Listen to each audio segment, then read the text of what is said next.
Sekali lagi Bapa di surga, kami bersyukur Tuhan memanggil kami beribadah untuk menikmati Sabat di dalam undangan Tuhan. Tuhan berkati setiap jiwa dan hati kami seperti tanah yang merindukan Tuhan. Siramilah kami dengan kehendak dan rencana-Mu, sehingga kami setiap keluarga Tuhan di tempat ini boleh berjalan di dalam kehendak-Mu. Pimpin pemberitaan firman Tuhan pagi hari ini, berkaryalah Tuhan. Ada hamba yang di dalam satu keterbatasan, biarlah setiap umat-Mu melalui Roh Kudus Tuhan boleh berbicara. Tuhan memimpin setiap kami untuk memuliakan Tuhan melalui pendengaran akan firman Tuhan. Di dalam nama Tuhan Yesus kami telah berdoa dan mengucap syukur. Amin. Silakan duduk, Bapak Ibu dan Saudara sekalian. Mari kita bersama membuka kitab suci kita pagi hari ini dari kitab Kejadian. Bapak Ibu, mari kita bersama membuka kitab Kejadian pasal 12 ayat 10 dan 20. Kita melanjutkan pembahasan mengenai Abraham.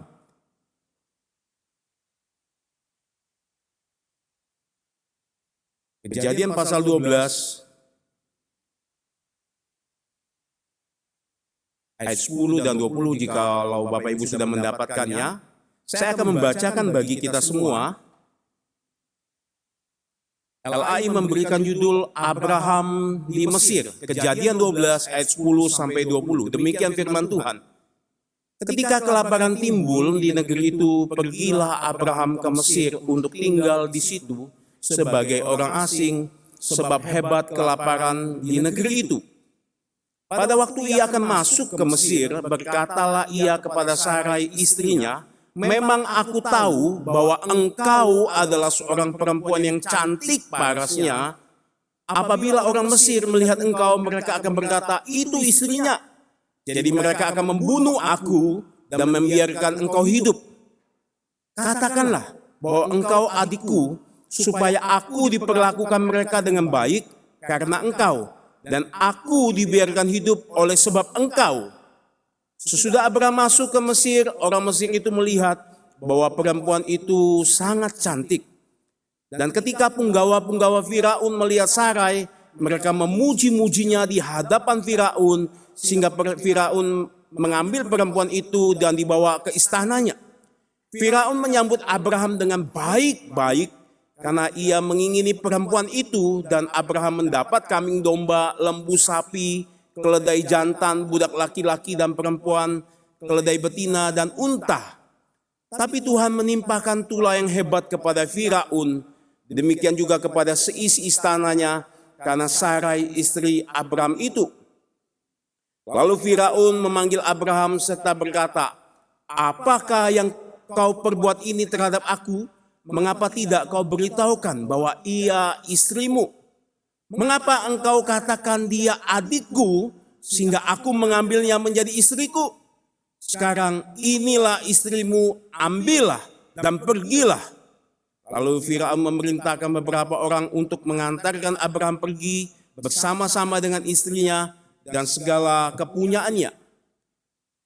Nah Bapak Ibu, pada bagian perikop kisah di mana sebelum yang kita baca ini, di mana Kejadian pasal 12 ayat 18, kita sudah melihat satu bagian di mana Abraham itu beriman, bukan hanya beriman, dia taat dan dia setia menjalankan kehendak Tuhan.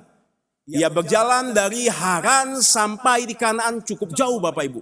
Perjalanan yang panjang bersama keluarga besar, ternak-ternaknya, dibawa kurang lebih 600 mil Bapak Ibu. Mereka menuju Kanaan dan sampailah mereka tiba di Kanaan, di tanah perjanjian Tuhan itu. Saudara, ini bukan perjalanan yang mudah, karena ia menetapkan hati bersama keluarga. Ia tidak akan kembali lagi melihat ke belakang tempat asal mula mereka. Maka saudara, ketika ia tiba di Kanaan, yang menarik Alkitab mencatat, justru di sana bukan lahan kosong. Di sana ada orang yang meninggali, yang menempati orang-orang dari Kanaan itu. Tapi saudara, dikatakan tidak ada catatan Abraham tidak kecewa. Abraham tidak kecewa. Abraham tidak menggerutu kepada Tuhan. Bahkan kita diperlihatkan justru Abraham membangun mezbah bagi Tuhan di setiap tempat yang ia lalui. Dia mengklaim bahwa dari mezbah ini adalah tanah Tuhan. Sekaligus dia memberikan warisan iman bagi keturunannya bahwa hanya satu-satunya mulai hari ini saya dan seisi keluarga menyembah Allah Yahweh. Saudara, mereka bukan hanya menyanyi di sana, mereka memuji Tuhan. Mereka berdoa, mereka memanggil nama Tuhan dengan sungguh. Sekaligus menyatakan kesaksian hidup mereka di tengah-tengah bangsa kafir itu, saudara. Dan di sini kita diperlihatkan, saudara, bahwa bagian yang dulu perikop pasal 12 ayat 1 sampai 8, Abraham begitu di puncak awal kesuksesan imannya. Tetapi saudara, ketika kita masuk tadi pembacaan tadi di pasal 12 ayat 10 sampai 20 di Mesir, sebuah peristiwa masalah muncul. Polemik itu membuat satu kehidupan Abraham tampak mengalami satu decline, saudara. Mengalami satu keterpurukan. Sehingga ini menimbulkan, saudara, dari pembahasan kisah ini menimbulkan perdebatan. Ada orang mengatakan Abraham yang tadinya beriman di puncak kesuksesan, sekarang dalam imannya ia gagal, saudara. Tapi di sisi lain, tunggu dulu, dia ini bapak orang beriman. Kita tidak bisa asal-asal membuat dia mengatakan dia gagal. Justru Abraham melalui kisah ini dia sukses. Saudara, bagi orang-orang di dalam memegang teologi kemakmuran, mereka sangat melihat ini, saudara. Maka kita perlu lihat, saudara, di dalam satu pandangan pertama, saudara, di dalam pandangan yang mengatakan bahwa Abraham itu gagal. Khususnya kaum feminis, kaum feminim ya, yang menekankan derajat wanita itu harus ditinggikan sama dengan laki-laki. Pasti ketika membaca ini, saudara, mereka mengatakan Abraham itu ya, dalam tanda kutip sedikit munafik, saudara. Demi keselamatan jiwanya ia rela mengorbankan istrinya. Itu sebab, saudara, itu tindakan yang sangat tidak bertanggung jawab dan memalukan. Saudara, dari pembahasan ini, dari pernyataan ini seolah-olah mendudukan Abraham di kursi terdakwa, saudara, tanpa memperlihatkan konteks dulu, saudara. Zaman dulu budaya patriark, saudara, budaya laki-laki yang dianggap ketika dia berbicara sang wanita itu mendengar. Kaum feminisme tidak memperhitungkan konteks ini, saudara. Tapi yang kedua, saudara, kita memperlihatkan pandang yang mengatakan Abraham tidak gagal. Dia orang beriman, dia menjadi contoh, saudara. Lihat, saudara, di tengah-tengah situasi yang tidak mudah ia sudah lalui dari Ur, Haran, sampai ke Kanaan. Dia sudah melewati itu semua. Dan kini ada tantangan, saudara. Itu mengatakan ada dua hal yang dihadapi di tanah perjanjian Tuhan yang tidak mudah.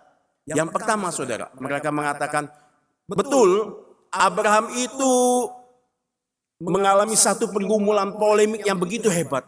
Tapi dia tetap bisa mengatasi ini semua, khususnya di dalam, saudara. Dia mengambil keputusan bukan karena asal-asal. Saudara, di ayat 10 dikatakan terjadilah kelaparan di seluruh negeri. Seluruh Kanaan, saudara, dikatakan seluruh Kanaan. Bahkan sangat dahsyat kelaparan itu. Sehingga ini membuat pikiran Abraham, ini persoalan nyawa. Dia punya orang-orang harus mulutnya dikasih makan. Ternak-ternak yang begitu banyak, kekayaan yang paling penting waktu itu membutuhkan rumput, saudara, untuk mereka makan. Itu sebabnya, saudara, Abraham memilih pergi ke Mesir sebagaimana orang umumnya pada waktu itu ketika mengalami satu musibah bencana kelaparan. Mengapa, saudara, ke Mesir? Karena di Mesir, saudara, ada sungai Nil yang menjadi suplai irigasi pertahanan mereka untuk pertanian mereka. Meskipun di masa kering, tanah-tanah tetap menjadi satu subur, saudara. Tumbuh-tumbuhan bahan pokok itu bisa menjadi satu kebutuhan bukan hanya bagi Mesir, menjadi satu daya tarik ekonomis untuk perkembangan Mesir. Sedangkan di Kanaan, saudara, mereka menantikan hanya setiap tahun apakah curah hujan turun, maka panen di kemungkinan bisa berhasil. Tapi kalau curah hujan tidak turun di Kanaan, ya tanah kering, tandus, akhirnya timbul suatu masalah, yaitu bencana, salah satunya yang umum, kelaparan. Saudara, jika kita merasakan keadaan mengerikan seperti ini, pasti kita berpikir sama seperti yang mengatakan ini, bahwa Abraham dan keluarga pergi ke Mesir. Tidak apa-apa, saudara. Memang di Alkitab mengatakan Tuhan terkadang izinkan Yakub dan Yusuf ke Mesir. Demikian Abraham, tidak ada salah. Tampak betul, saudara, memang betul, saudara. Namun persoalan kedua yang Abraham hadapi, saudara, kecantikan istrinya. Alkitab mengatakan istri Abraham itu Sarah itu cantik sekali. Oleh sebab itu Abraham menyusun satu rencana strategi ketika sebelum memasuki Mesir, saudara. Dia mengatakan, aku mohon kepadamu istriku, kalau ada orang bertanya kepadamu, mari kita sepakat, engkau katakanlah bahwa engkau adikku. Memang saudara, di Kejadian 20 ayat 12 kita diberitahukan bahwa Sarah itu adiknya saudara, adik tirinya, namun berbeda papa saudara, namun berbeda ibu, sama papa. Itu sebabnya saudara, untuk kebaikan kita bersama melewati masa krisis kelaparan ini, mari kita bekerja sama saudara. Mari kita harus bekerja sama. Maka saudara, jika ada suatu saat orang-orang Mesir yang kita lalui itu terpesona melihat kecantikanmu, jadi kalau mereka ingin melamarmu, menikahimu, maka saya sebagai wali, sebagai kakakmu, mereka harus menghadap dulu, mereka harus minta persetujuan saya yang menentukan boleh atau tidak, sehingga kita bisa mengulur waktu sambil kita memerlukan bahan makanan untuk memenuhi kebutuhan kambing-kambing kita, orang-orang kita, dan kita butuh makanan. Maka diperlihatkan oleh satu golongan yang mengatakan Abraham tidak gagal ini, mereka mengatakan justru melalui menghadapi situasi ini, dua hal tantangan ini, rencana Abraham berhasil saudara. Dia berhasil bagaimana? Dia berhasil menghindari kejahatan orang-orang Mesir yang ingin membunuhnya. Bahkan Abraham saudara dikatakan diperlakukan dengan baik. Lebih dari itu, ia menjadi tamu kehormatan bagi Firaun. Berhasil kan? Saudara, tampak berhasil. Mereka tidak melihat Alkitab secara utuh. Bukan hanya itu, mereka menganggap satu statement mereka juga begini, standpoint. Abraham berhasil dan sukses dengan harta yang melimpah yang Firaun berikan, meskipun saudara harus dengan cara mengatakan setengah kebenaran, yaitu kebohongan kepada Firaun dan seluruh istrinya. Dan pada kenyataannya mereka tidak dihukum, bukan? Bahkan saudara mereka mengatakan Tuhan sendiri tidak marah kepada Abraham. Mereka mengatakan itu. Karena justru saudara mereka punya pandangan karena Tuhan membantu mereka yang menolong diri mereka sendiri. Dan inilah yang dilakukan Abraham. Itu sebab dia sukses saudara. Jadi saudara, apakah ini pesan Alkitab? Katakan. Saudara, ketika kita memahami tadi membaca, jelas ini bukan prinsip firman Tuhan. Saudara, jangan terkecoh melihat dari pesan moral, kebaikan, dan ukuran kesuksesan dari materi yang Abraham miliki, yang ia dapati di kesuksesan di Mesir. Alkitab sendiri mengatakan dengan jelas di ayat 13. Saudara, saya bacakan kembali di ayat 13. Bahwa Abraham itu meminta Sarai dengan untuk menjadi adiknya. Demi saudara, dia diperlakukan baik dan nyawanya selamat. Saudara, katakanlah bahwa engkau adikku, supaya aku diperlakukan mereka dengan baik karena engkau. Dan aku dibiarkan hidup oleh sebab engkau. Saudara perhatikan otoritas Abraham. Meskipun dia memohon saudara. Saudara, Abraham memang saudara semakin bertambah kaya. Saudara perhatikan kalimat ini. Namun saudara, keuntungan, saudara perhatikan. Keuntungan dengan cara duniawi yang ia dapati melalui kebohongannya itu datang sekaligus bersamaan dengan kegagalan kerohaniannya. Saya ulang saudara. Keuntungan dengan cara duniawi yang Abraham dapati melalui kebohongannya itu datang bersamaan dengan sekaligus kegagalan kerohaniannya. Saudara, ini yang menakutkan. Sebagaimana Abraham lakukan dan alami. Yang dia lakukan dari apa yang dia untuk mendapati satu keamanan saudara. Sekaligus mengorbankan spiritual kerohaniannya. Itu juga dapat terjadi dengan kita, bukan? Saudara, banyak orang saudara, bukan hanya orang kaya. Termasuk orang A, orang apapun. Mungkin kita bekerja, mungkin kita berbisnis, melakukan apapun. Kita berani mengkompromikan saudara. Keyakinan, kejujuran, kesaksian hidup, integritas hidup. Bahkan kita rela saudara. Mungkin saudara mengorbankan keluarga kita saudara. Beberapa hari lalu saya belajar saudara melihat dunia melalui pelayanan besuk saudara. Saudara, ada sepasang suami istri Mereka menikah lalu pisah, saudara. Dan pisah ternyata kita diperlihatkan yang menjadi korban itu anak, saudara. Dan bukan hanya itu, saudara. Suaminya itu menikah lagi, saudara. Berulang kali, saudara. Apa, saudara? Hanya satu, untuk mencari keuntungan materi, saudara. 8 kali, saudara. Saudara, bukankah ini menakutkan apa yang terjadi, saudara? Saudara, demikian juga dalam dunia pelayanan, saudara. Saudara, ketika saudara banyak hal yang saudara kerjakan di dalam pelayanan, saudara. Kita sibuk sana-sini, saudara. Tapi jangan lupa, saudara, secara kesibukan saudara, bagaimana relasi saudara dengan Tuhan, dengan keluarga, dengan anak. Waktu saya pulang liburan ke Jambi, saudara, saya mendapat kesempatan beberapa minggu lalu. Saya diingatkan sesama teman, saudara, teman sepelayanan kita sebagai hamba Tuhan. Dia bilang, Pak, jangan bilang. Dia bilang gini, saudara, jangan sampai kita sebagai hamba Tuhan melayani begitu padatnya. Tapi dia bilang gini, anak kita terhilang karena engkau sibuk melayani. Sehingga mereka menjadi satu kehidupan yang bagian yang tidak kau lihat. Yang penting dalam hidupmu, itu menjadi satu korban yang engkau lakukan. Oh, saudara, kalimat ini penting bagi saya, saudara. Menjadi serius, menjadi pergumulan saya untuk saya pikirkan, saudara. Saudara, demikian juga, saudara, ini tidak kebal kepada anak-anak yang sekolah, saudara. Saudara-saudara maupun di sekolah, di tempat kerja, apakah saudara berusaha dengan segala cara untuk mencapai nilai prestasi atau mendapatkan teman dengan mengkompromikan, saudara?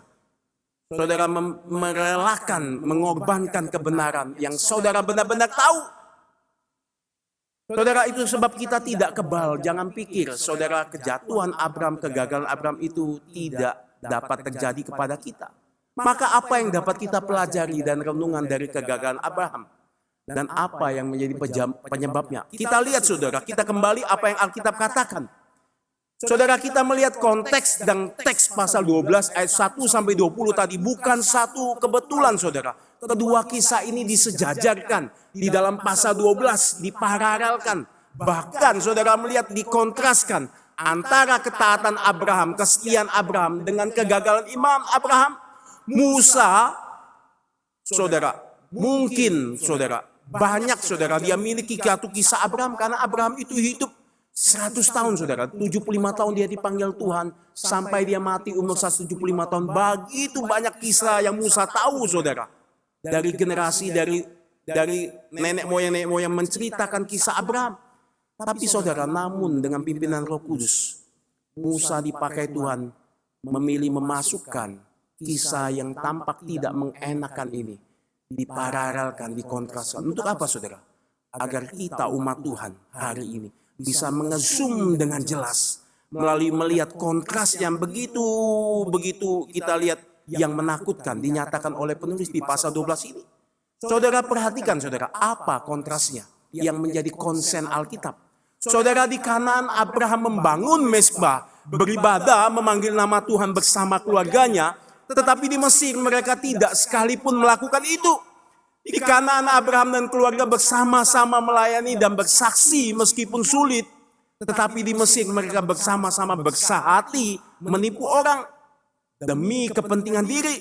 Di Kanaan mereka memanggil nama Tuhan untuk menjadi berkat, saudara. Tuhan mengatakan engkau harus menjadi berkat. Tetapi di Mesir justru mereka membawa bencana, saudara, menjadi kutuk. Saudara, apa yang membuat Abraham mengalami ini semua? Saudara, ini tidak mudah dijawab. Dengan 2 kalimat, 2 sampai 3 kalimat, saudara. Maka kita harus menelusuri, saudara. Saudara lihat di ayat 10. Dikatakan ketika kelaparan itu timbul di seluruh Kanaan itu, pergilah Abraham ke Mesir untuk tinggal sebagai orang asing sebab hebat kelaparan itu. Saudara, kata tinggal, saudara, dalam penekanan bahasa Ibrani-nya, ini identik dengan satu ketakutan, saudara. Sehingga dia harus tinggal di Mesir sana, meskipun apa mungkin dengan ketakutan atau ketakutan di Kanaan, saudara. Saudara, namun dari sini kita tahu Abraham sudah memiliki rencana yang tetap, saudara. Karena dia mengingatkan kita untuk tinggal. Saudara ingat waktu pembahasan saya mirip dengan kata menetap, saudara. Dia pernah dipanggil dari Ur untuk menuju Tuhan, negeri yang Tuhan tunjukkan kepada dia. Dia tidak tahu. Tapi dia berjalan dengan papanya, akhirnya dia tinggal dan menetap di Haran. Saudara, dia berada di persimpangan jalan. Saudara, kata-kata ini mirip, saudara, mengingatkan bahwa Abraham menetapkan rencana sendiri, pilihannya sendiri yang sudah dia tetapkan. Saudara, kepergian yang kali ini, saudara, diperlihatkan bukanlah inisiatif Tuhan. Ini tidak sama dengan kepergian yang Tuhan perintahkan kepada dia untuk meninggalkan Ur Haran menuju Kanaan. Tidak sama seperti Yakub dan Yusuf yang disuruh Tuhan pergi ke Mesir. Tidak apa? Karena di sana ada kelimpahan makanan. Tidak sama seperti Yesus yang dibawa papanya ke Mesir. Ini semua diperintahkan Tuhan. Tapi saudara, Abraham justru pergi ke Mesir bukan disebabkan, saudara, perhatikan, bukan disebabkan kelaparan. Itu hanya lapisan luar. Namun di balik itu, dari penekanan bahasa ini, karena ia takut, saudara, akan keselamatan dirinya dan keluarganya.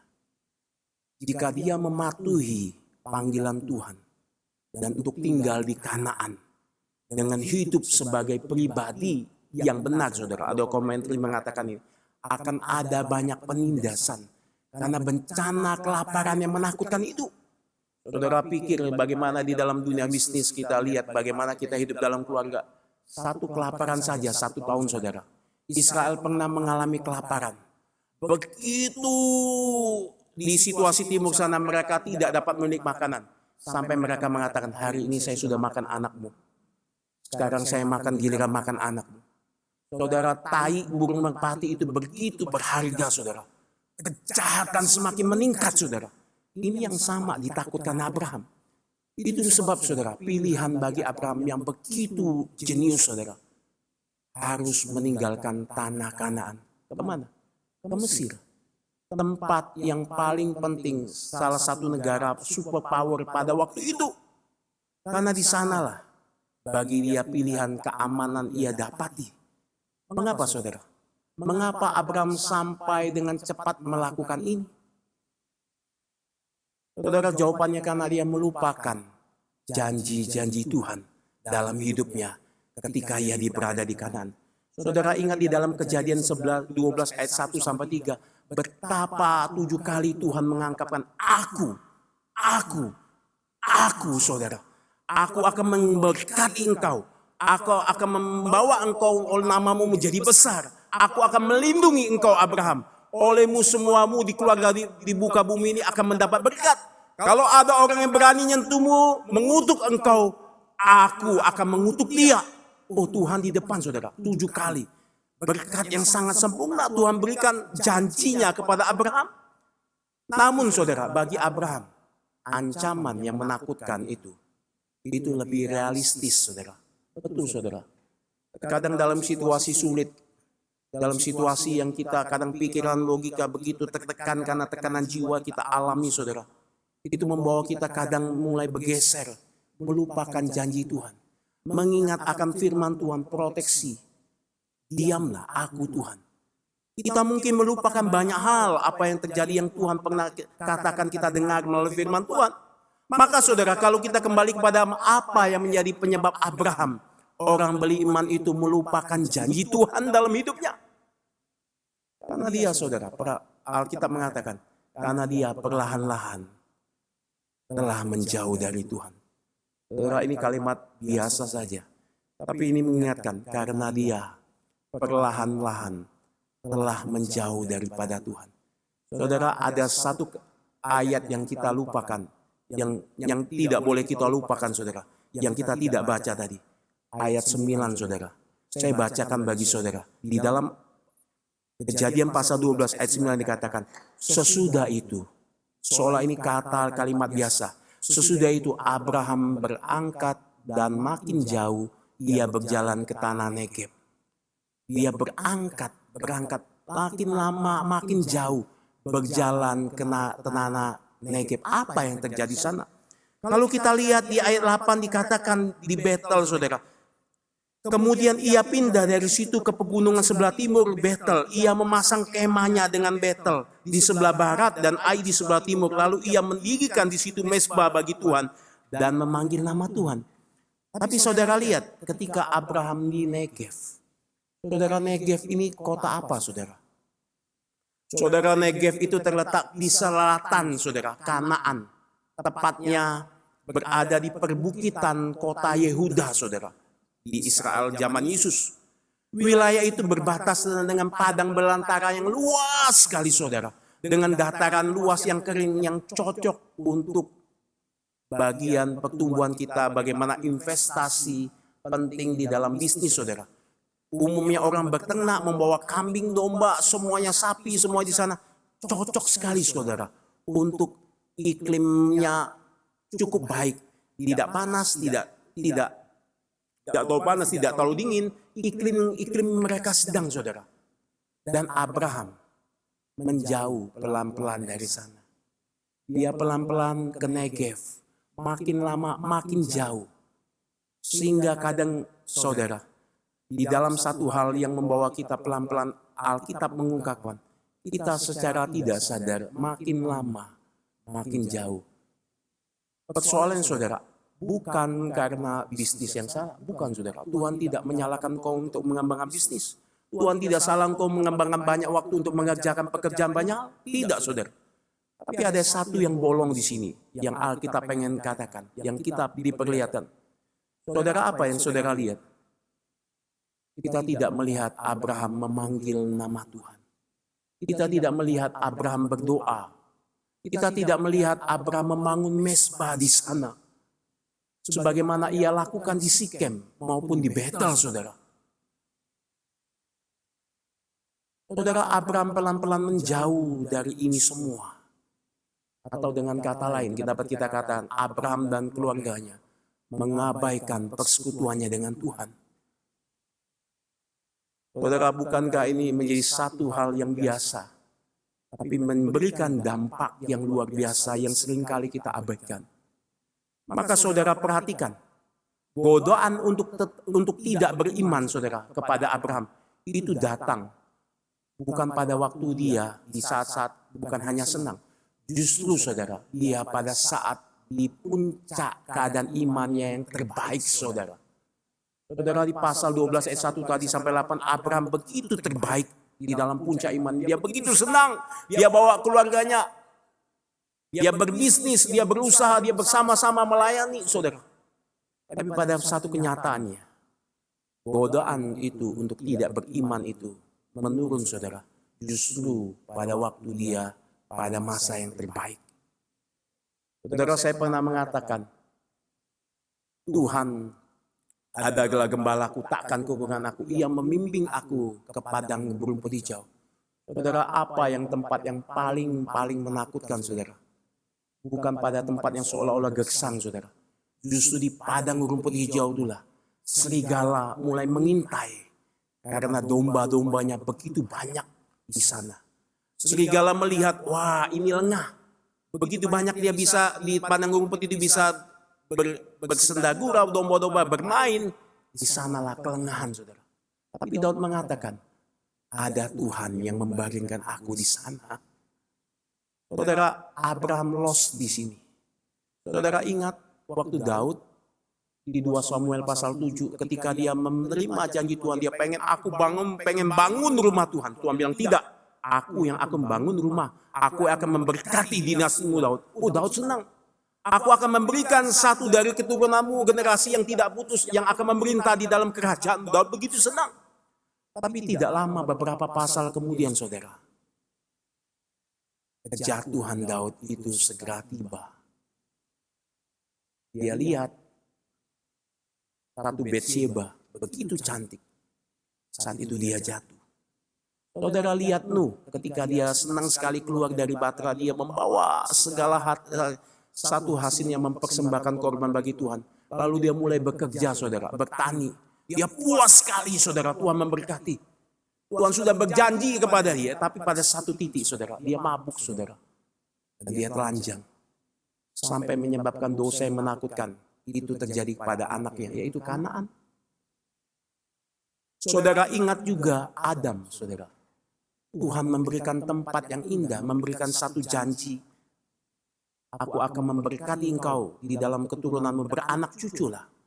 Tapi dalam pasal 3 tidak lama kita lihat, waktu godaan itu tiba, dia jatuh, saudara. Demikian dengan Abraham. Sehingga kita diperlihatkan mengapa orang yang percaya Tuhan banyak jatuh imamnya. Justru ketika di puncak imannya.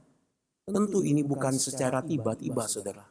Itu karena di awal mereka perlahan-lahan mulai menjauh daripada Tuhan, tidak sadar. Mereka menganggap, ini biasa. Tidak berdoa, tidak apa-apa. Tidak membaca Alkitab, tidak apa-apa. Tidak berelasi di dalam gereja, tidak apa-apa. Masih bisa melakukan apapun, masih bisa dengan non-online.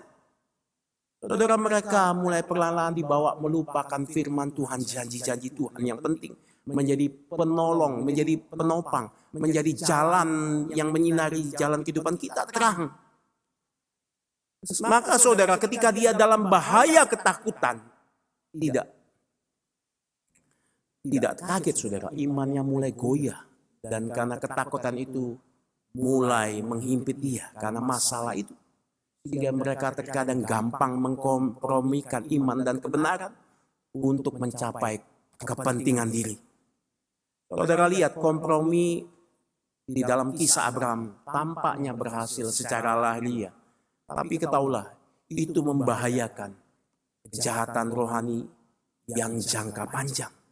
Saudara, kita diperlihatkan apa yang Abraham lakukan dari kebohongan yang membuat masalah itu menjadi besar yang tidak dapat Abraham tangani. Saudara, kita diperlihatkan Abraham tidak mengira, saudara. Dia pikir orang-orang di Mesir itu cuma melihat istrinya. Tapi hari ini kejutan yang tidak terduga, Firaun sendiri melalui orang-orang itu dia dengar yang cukup viral. Dan terdengarlah kepada Firaun, penguasa di Mesir itu. Saudara, ini ironi saudara. Dan Firaun mengambil Abraham dalam bahasa Ibrani secara paksa. Sekaligus saudara, memberikan kekayaan yang limpah kepada Abraham. Unta yang sudah jinak. Saudara, pada zaman dulu unta itu mirip saudara mobil BMW saudara. Banyak saudara, dia diberikan kepada Abraham. Di tengah istrinya diambil, Abraham justru mendapatkan kelimpahan. Saudara, Abraham dikatakan tidak berkata-kata apa. Namun saudara, ketika saya merenungkan ini dilema. Hukuman yang paling mengerikan yang mungkin ia tidak duga. Dalam satu hati nurani yang terus menuduhnya, gelisah sana sini, apa yang harus saya lakukan? Saudara, mungkin ia syok, mungkin saja dia berencana untuk melawan Firaun seperti rencana mula-mula. Tapi bagaimana? Kita dalam situasi kelaparan, orang-orang kita butuh mereka. Bagaimana bisa berperang? Pasti mati kita. Apalagi maksiat kita dengan satu tutupin kebohongan itu akan segera terbongkar. Kita semua pasti dihukum mati. Dalam bahasa istilahnya maju kena, mundur kena. Tidak ada jalan lagi. Jalan itu jalan buntu. Saudara, itu sebab dari ini Alkitab memperlihatkan kita. Itu bukan persoalan kelaparan. Itu bukan soal istri Abraham yang cantik. Persoalannya saudara, karena Abraham justru menjadi aktor yang menciptakan masalah ini semua. Ini Bapak orang beriman kita saudara. Maka apa harapan bagi Abraham? Jawabannya tidak ada. Karena dia orang yang gagal. Dia tidak memanggil nama Tuhan saudara. Kecuali kita lihat Tuhan itu beranugerah. Saudara, dalam ayat 17 dikatakan Tuhan campur tangan, menimpakan tula itu kepada Firaun dan seisi keluarganya. Saudara, ini menunjukkan apa? Bahwa kesetiaan Allah itu jauh lebih besar dari kegagalan kita.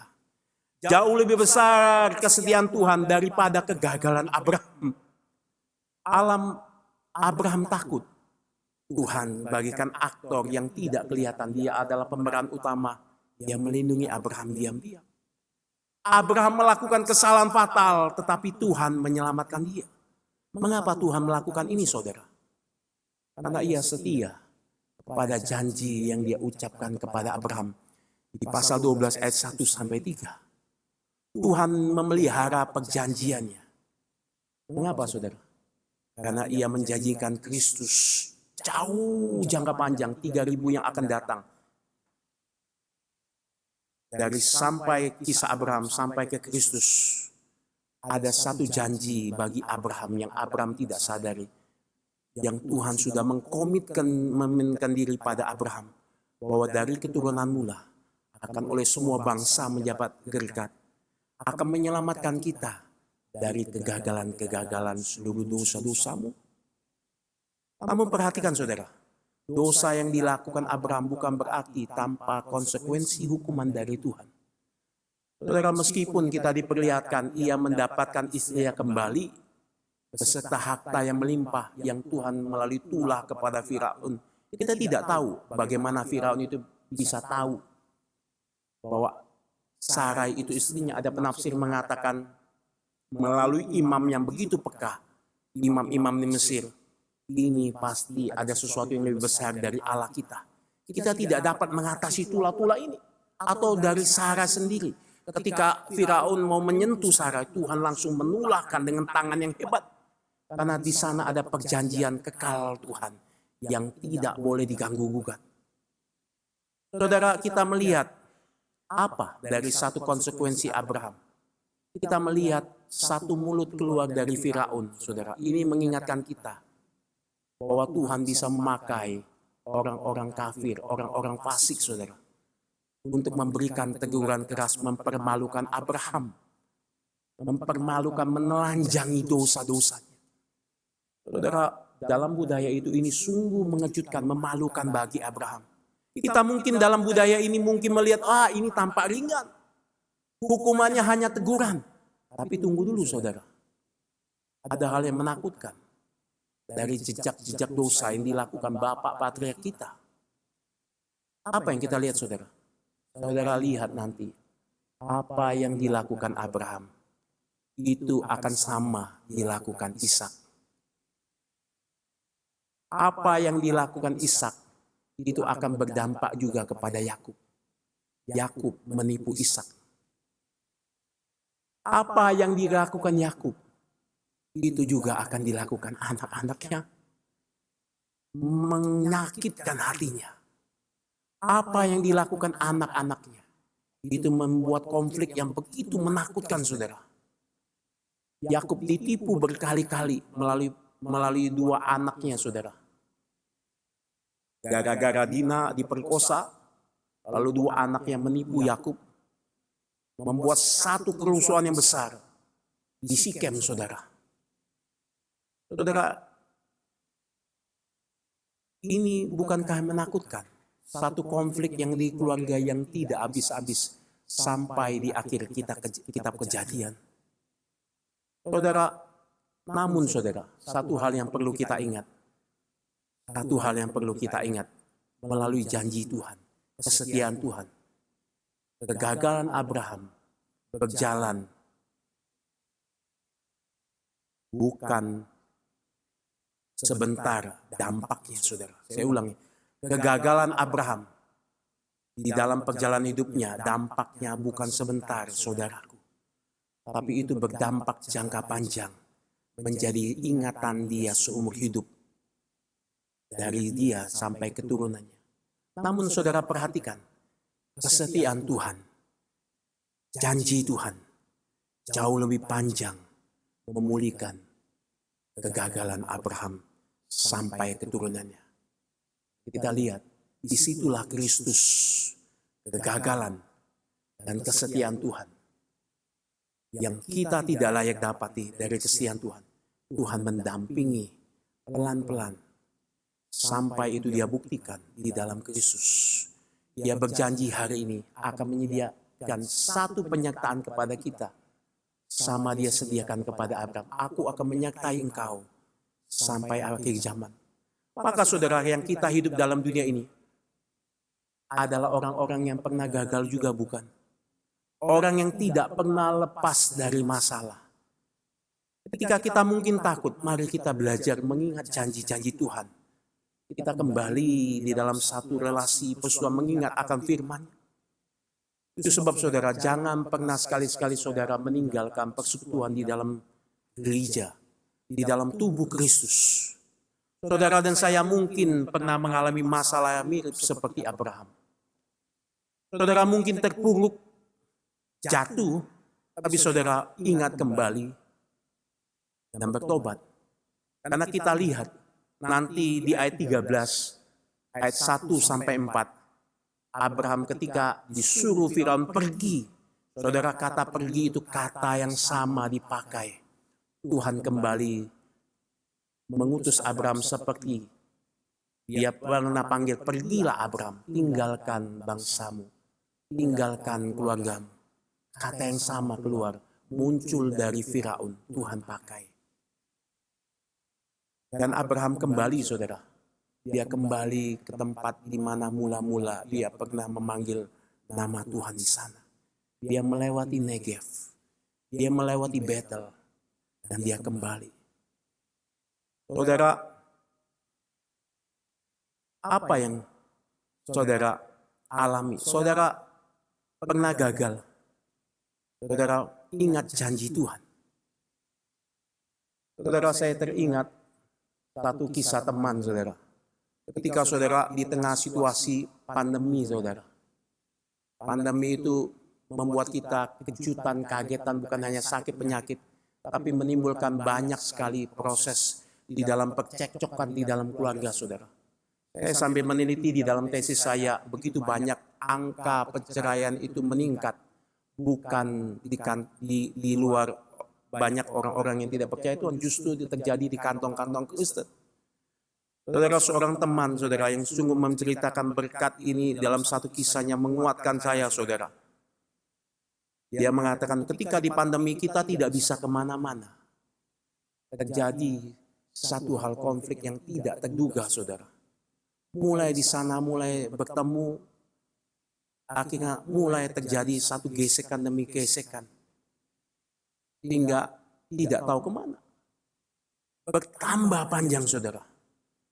Tapi yang indah, seorang teman ini mengatakan kepada saya, ketika tidak ada jalan keluar dari satu hal yang terjadi. Satu dulu suami sibuk, istri sibuk sana sini. Dampaknya anak yang terjadi saudara. Tengah-tengah itu sudah banyak hal yang dilakukan, tidak ada jalan keluar. Tapi menarik saudara, teman itu mengatakan kepada saya, dia mengatakan begini, saya salah. Sayalah yang menyebabkan ini semua. Bukan hanya itu saudara, dia datang kepada anak-anaknya. Apa salah? Wah, ini kalimat yang luar biasa saudara. Di tengah-tengah inilah menjadi satu awal dia balik kembali di dalam relasi dengan Tuhan, di dalam relasi dengan keluarga. Saudara, cerita ini mungkin juga terjadi mungkin dalam kisah kita. Maka kita diingatkan kembali di dalam kisah Abraham. Kita orang-orang yang percaya tidak rentan dari kegagalan. Tapi kesetiaan Tuhan, janji Tuhan bagi orang percaya sepanjang masa sampai akhir zaman. Jangan menyerah, datang kepada Tuhan. Kembali sebagaimana Abraham lakukan. Mari kita berdoa kepada Tuhan.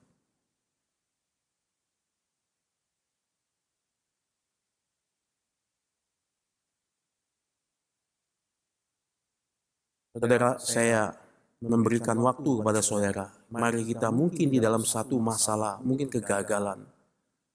Proses dengan banyak hal, kita sibuk sana-sini. Kita mulai mengabaikan satu hal yang penting dalam kehidupan kita, yaitu satu hal di dalam persekutuan kita dengan Tuhan, saudara. Yang mungkin membawa kita jauh daripada Tuhan, mari kita kembali kepada Tuhan. Saudara yang mungkin mengalami satu hal proses persoalan dalam relasi dengan Tuhan atau keluarga. Tuhan itu setia, saudara, meskipun kita tidak setia. Bagaimana Paulus katakan, dia setia. Mari kita datang kepadanya, akuin segala hal mungkin yang dosa-dosa kita membawa jauh daripada Tuhan. Kita kembali kepada Tuhan.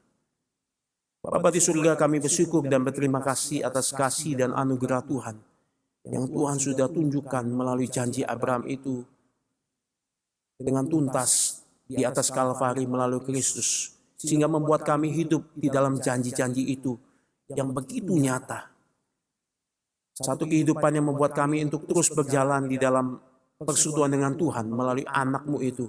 Meskipun ada waktu-waktu kami gagal Tuhan, tapi Tuhan di dalam kesetiaan Tuhan itu membawa kami untuk tetap mengingat janji Tuhan, kembali kepada Tuhan di dalam kegagalan-kegagalan kami.